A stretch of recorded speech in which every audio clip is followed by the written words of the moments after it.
क्या गवर्नमेंट के पास और कोई काम नहीं कि वो लोगों की बातें सुने, जो कि वैसे भी खिलाफ कानून है। उसके लिए मैं शायद मुझे कोई अब लीगल नोटिस देना ही पड़ेगा। अब वैसे मुझे हंसी भी आती है कि भाई एक अगर आप जाती बात हो रही है, एक प्राइवेट बात हो रही है, कानून की बात हो रही है कि क्या 12 मेंबर जजमेंट लगेगी, 7 मेंबर जजमेंट लगेगी, या कोई और 3-4 जजमेंट और हैं, तो उससे क्या हासिल होगा?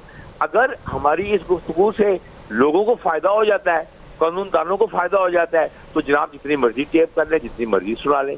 मैं तो ये कह सकता हूँ कि शायद इनको मेरे से बहुत ज्यादा प्यार है और साकिब निसार से कि हमारी हर बात वो सुनने को के लिए बैठे हुए हैं। ख्वाजा साहब हमारे साथ ही मौजूद हैं, तारिक रहीम साहब माहिर कानून हैं। ख्वाजा साहब बताइएगा, जिक्र किया गया तौहीन अदालत का, जैसा कि नसीम साहब का ये सवाल है, किसके ये कहा गया है कि तौहीन अदालत लगेगी और कौन से केस पे ये डिस्कशन हो रही थी?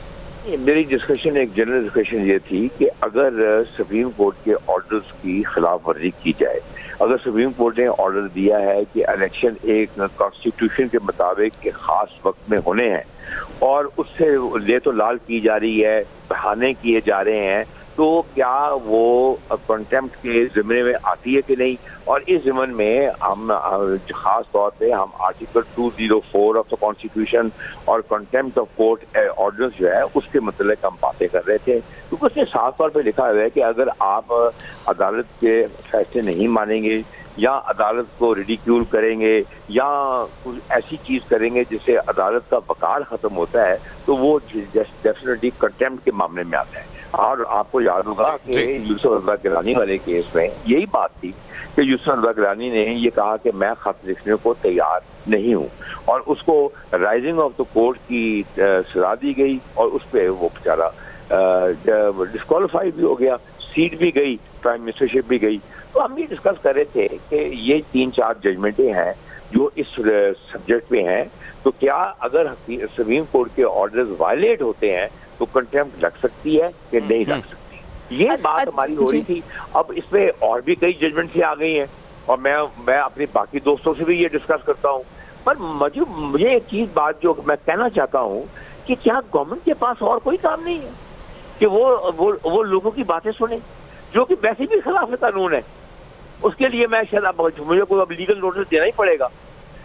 अब वैसे मुझे हंसी भी आती है कि भाई एक अगर आप जाती बात हो रही है, एक प्राइवेट बात हो रही है, कानून की बात हो रही है कि क्या 12 मेंबर जजमेंट लगेगी, 7 मेंबर जजमेंट लगेगी, या कोई और 3-4 जजमेंट और हैं, तो उससे क्या हासिल होगा?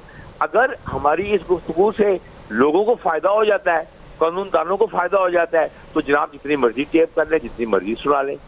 इससे कोई कोई सियासी बात है ना कोई और बात है। हम तो सिर्फ कानून आइन की बालादस्ती उसकी बात कर रहे हैं। अच्छा ख्वाजा तारिक रहीम साहब, सबसे पहले तो ये तस्दीक कर दें, ख्वाजा तारिक साहब ये तस्दीक कर दें कि इसमें कोई कट तो नहीं लगा, एज इट इज ये जो है ऑडियो लीक हुई है? मैं एक लीगल बात कर रहा हूँ, उसको मैं क्यों कहूँ कि ये मैंने नहीं कही। वो उन्होंने भी मुझे एक कानूनी बात बताई, मैंने उनको एक कानूनी बात बताई। उन्होंने कहा ये केस नहीं देख रहे, मैंने कहा आप वो दूसरा केस देख रहे, तो ये बात हुई है। अच्छा ख्वाजा जी ख्वाजा साहब, साकिब निसार साहब पर एतराज़ात इत्तेहादी हुकूमतों को शुरू से थे, अभी भी हैं, और इस टाइम पर आके एक PTI के वकील का उनसे बातचीत करना क्या तासुर किया जाता है? ये कैसी अजीबोगरीब बात है कि आप फंडामेंटल राइट्स हैं, हर आदमी को अपने प्रोफेशन को परसू करने का राइट है, क्या आप फंडामेंटल राइट्स को तोड़ सकते हैं?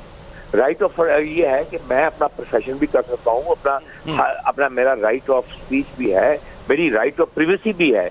और अगर मैंने एक जज जो इनके मुताबिक मुस्लिम लीग नून कहती है जी कि उन्होंने हमारी मुखालफत की थी, और वो अब जज नहीं है, वो अब एक प्राइवेट सिटीजन है, प्राइवेट इंडिविजुअल है, अपनी एक लॉ फर्म के हेड करते हैं, तो क्या मैं उनके साथ बात नहीं कर सकता?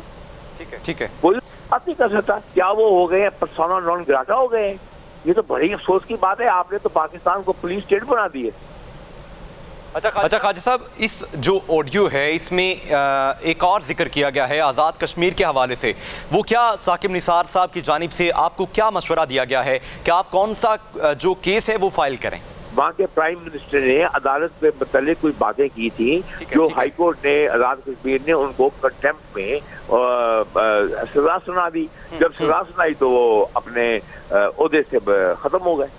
ये उसका वादा दिया जा रहा था, और क्या दिया जा रहा था। ठीक है, तो सर इस मशवरे पे क्या इम्प्लीमेंट करने जा रही है पीटीआई?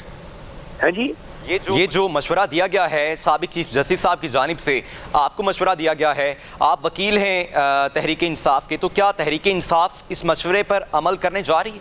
भाई एक डिस्कशन है। मैं कह रहा हूँ कि ये कानून लग सकता है, वो कह रहे हैं कि आप ये भी लॉ पढ़ ले।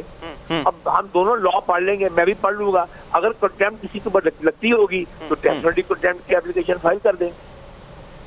सर ये जो ऑडियो वीडियोस का सिलसिला है, जैसा कि आपने भी कहा, ये एक गुफ्तगू हो रही है जिसमें डिस्कशन चल रही है, तो हुकूमत इस तरह की पहले भी बारहा ऑडियोज जो हैं वो सामने आ चुकी हैं। गुज़श्ता रोज़ भी हमने सुना कि ऑडियो सामने आई हैं जिस पर मुख्तलिफ उमूर ज़ेर बहस थे। आज आपकी और साबिक चीफ जस्टिस साहब की भी ये सामने आ गई ऑडियो, तो ये सिलसिला कब तक चलता रहेगा, कैसे थमेगा? क्या कोई लॉ है जो इसको रोक सकेगा? और बिल्कुल मौजूद है, उसको हम इन्वोक करेंगे। मगर मैं कुछ और सोचता हूँ। मैं तो ये देखता हूँ कि इस हुकूमत की इनमें बेयकीनी क्यों है, प्रॉब्लम क्या है इनको कि अगर कोई लोग जो ये समझते हैं कि उनके मुखालिफ हैं, अगर वो बात कर रहे हैं, चाहे वो कानूनी बात करें या फैमिली की बात करें, तो वो उसको ऑडियो लीक बना के तो पेश कर देते हैं। क्या ये इनका कॉन्फिडेंस कोई सेल्फ कॉन्फिडेंस नहीं है? क्या ये समझते हैं कि अवाम में मकबूलियत नहीं है? क्या ये ऑडियो लीक की बना पे हुकूमत में रहना चाहते हैं?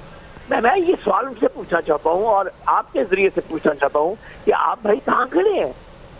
इलेक्शन आप नहीं कराना चाहते, ऑडियो लीक की बना पे आप हुकूमत करना चाहते हैं, तो फिर अल्लाह, मैं यही कह सकता हूँ कि आपको अल्लाह ही हाफिज है आपका।